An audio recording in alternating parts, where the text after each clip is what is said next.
Hablaremos esta noche de las falsificaciones de Annio da Viterbo. Siempre ha habido, aunque no mucho, falsificadores de la historia.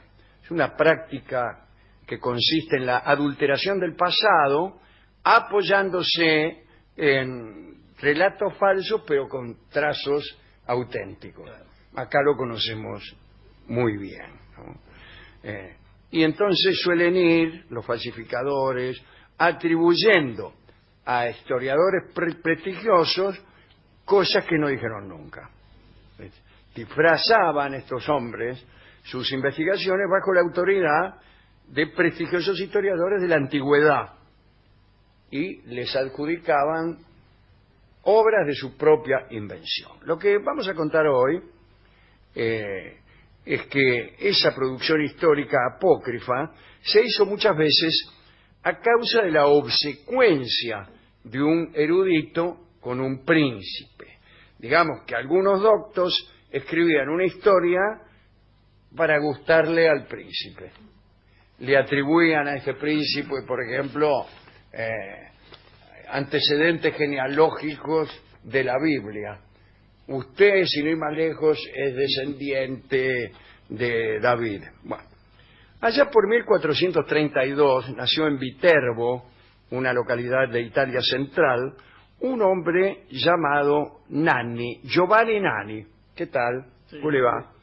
Ingresó a la orden dominicana siendo muy joven, obtuvo el grado de maestro de teología, fue muy estimado por los papas Sixto IV y Alejandro VI, el Papa Borgia, que lo convirtió en el maestro del Sagrado Palacio en 1499. Y ahí sirvió como lector. Fue conocido como Annio da Viterbo, y así lo llamaremos. En opinión de algunos, estaba loco, pero en Roma gozó de prestigio y gran reputación. Como lingüista, afirmaba que conocía muy bien las lenguas orientales. Sin embargo, no.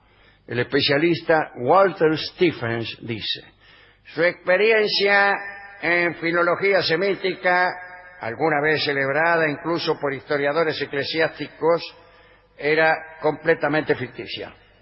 O sea que no cazaba una. Annio también afirmó ser capaz de leer etrusco. Y tampoco. Aquel asunto de las lenguas era un adelanto de un engaño mayor. Pero primero hubo otras mentiras. Acerca del etrusco, se dice que el último hombre que conoció este idioma fue nada menos que el emperador Claudio, que era un gran erudito en historia, un gran conocedor de arte, pero pasaba por ser estúpido. Gracias a eso se mantuvo con vida bastante tiempo, hasta que al final lo asesinaron. La mujer le sirvió unos hongos envenenados. ¿Vio lo que pasa cuando la mujer de uno le sirve hongos envenenados? Sí. Uno se muere. Pero sigamos con Annio da Viterbo y sus mentiras. Colección de mentiras. En el otoño de 1493 emprendió una excavación muy publicitada en Viterbo, durante la cual aparecieron desenterradas unas estatuas de mármol de algunas de las figuras míticas más célebres de la historia. Y estuvieron en la plaza de Viterbo 2 siglos. Las había enterrado él. Para su ciudad natal, Viterbo, preparó una loza en la que demostró que el lugar había sido fundado por Isis y Osiris, 2000 años antes del nacimiento de Rómulo. El propio Annio enterró esta lápida en las inmediaciones de Viterbo y luego, casualmente, hizo público su hallazgo, con lo que durante algún tiempo sus convecinos se sintieron muy honrados al creerse descendientes de dioses egipcios, los cuales ni siquiera existían, pero no importa. Lo más importante de su obra, y el engaño con el cual engatusó a varios, fue su empecinamiento en buscar raíces del Antiguo Testamento en los orígenes del pueblo español. Su propósito era halagar al Papa Alejandro Borgia, que era español, según ustedes saben, y Año se encargaba de producir un linaje esplendoroso que se remontaba a los grandes de la tradición bíblica.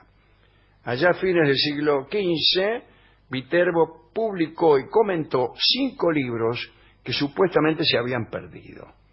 Estos libros pertenecían a un personaje real, a un escritor real. Ese personaje era el sacerdote caldeo Beroso.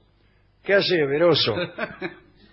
Que vivió en tiempos de Alejandro Magno y escribió en griego Babilonia K, un compendio de 3 libros en los que relató la historia de Babilonia. Pero de esos libros no quedaba casi nada. Apenas unas frases conservadas por Flavio Josefo, nuestro amigo, y por Eusebio. Lo que hizo el fraile Año da Viterbo fue incorporarle a lo incompleto una serie de historias de su propia cosecha que hizo pasar por originales, y le creyeron.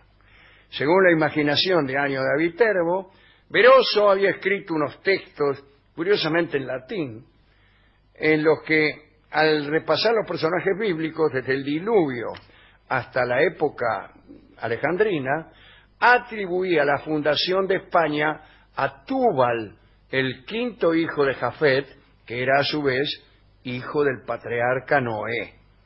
A partir de estos reveladores documentos, reforzados por otras falsificaciones similares sobre el trabajo de otros eruditos, Año da Viterbo estableció una minuciosa genealogía, incluso de los reyes católicos, en las que se mezclaban las tradiciones míticas con las leyendas grecolatinas.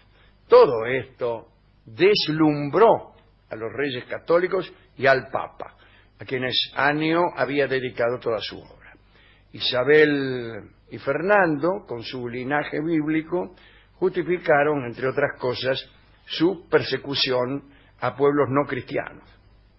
Según Beroso, según el Beroso apócrifo, descubierto y estudiado por Año da Viterbo, Túbal, el hijo de Jafet y descendiente de Noé, había huido a la península ibérica tras la dispersión que siguió al fracaso de la Torre de Babel, lo que ocurrió exactamente 131 años después del diluvio universal. Llegado hasta las tierras mencionadas, España, Túbal se convirtió en realidad en el primer rey de España. De este modo se creó con él una sola monarquía en todo el territorio ya desde el principio de los tiempos. Túbal fundó la ciudad de Noega en recuerdo de su abuelo Noé y también inventó la gaita. ¿Sí? Esto no es un detalle menor, que ya hayan inventado la gaita. Uno siempre se pregunta, ¿quién habrá inventado la gaita? Bueno, Túbal, el nieto de Noé. Túbal reinó 155 años, lo que se condice con las edades de muchos personajes bíblicos, y le sucedió su hijo Íbero, del que descendieron los íberos, y así hasta 22 reyes más. Entre ellos, algunos de nombre sugerente, como Hispano o Luso. Bien. Pero además de la construcción de semejante dinastía bíblica y de la aparición de un pasado profundo para presentar procedencias de una nobleza irreprochable, se aseguraba que con Túbal había llegado algo más importante aún, nada menos que una lengua. Parece que Túbal hablaba castellano.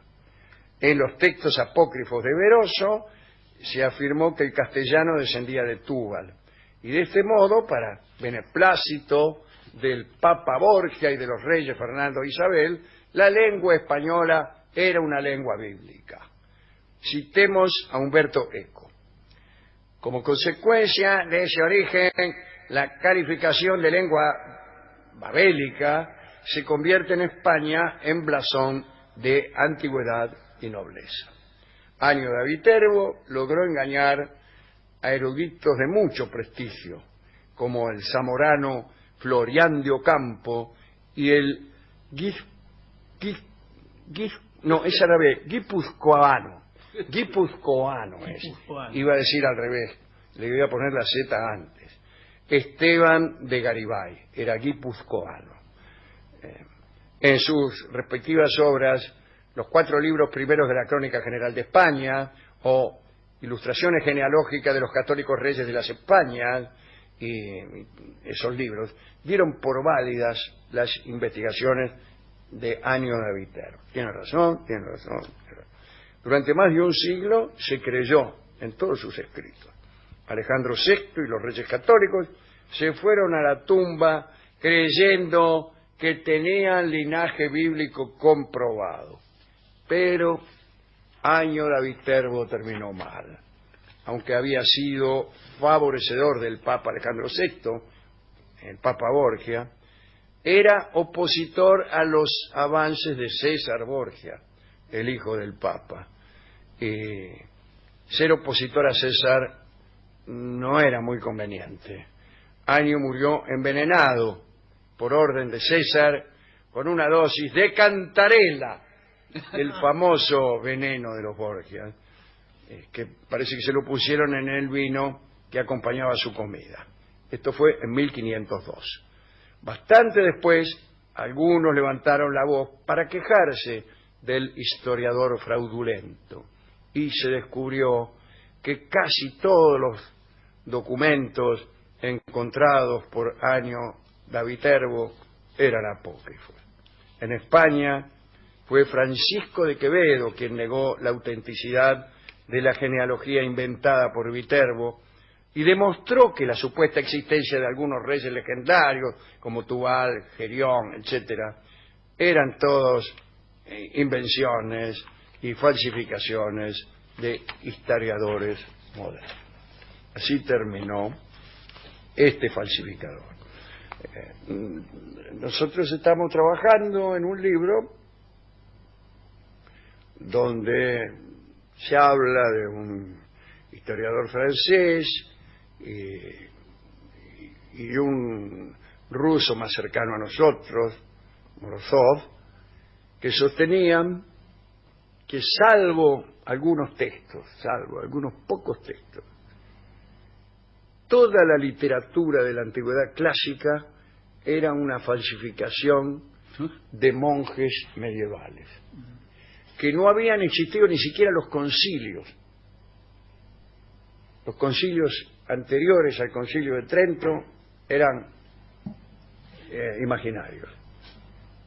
Las obras, creo que salvan algunas de Homero, y no sé si se salva Virgilio.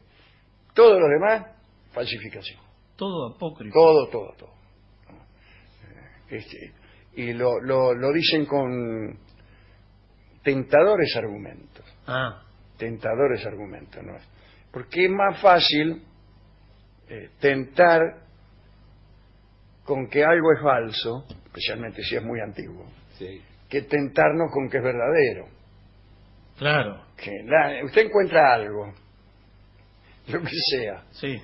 lo encuentra en una tumba o lo encuentra en la calle y dice texto escrito por San Pedro en el año 46 de nuestra era, y ¿qué dice? Texto de San Pedro. Aquí estoy, bla, bla, bla. Sí. ¿Usted qué piensa? Debe ser falso. Sí, claro, debe ser falso. Sí. Entonces, las opiniones de Morozov y del otro francés, Jean Arduin se llama el otro, el francés, que es anterior, ese es de 1600 y pico. Morozov es casi de este siglo, del siglo pasado, del siglo XX. Bueno,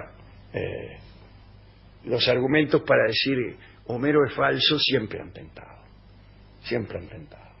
Pero bueno, todo esto se lo comentamos a nuestro operador. Estaba pensando en el libro de La venganza será terrible. Sí. Es verdadero. No sabemos. Pero ¿cómo? Creo que es una falsificación de Dorio. El verdadero lo escribió Rolón y todavía no lo dio Todavía a no conocer. lo dio a conocer. No fue editado. Nos dio el discotecario una tonada salteña que se llama justamente Mentiras, Ujú. que fue compuesta pensando en Año David Terbo, No creo. y que canta con guitarras en una curiosa versión Julio Sosa.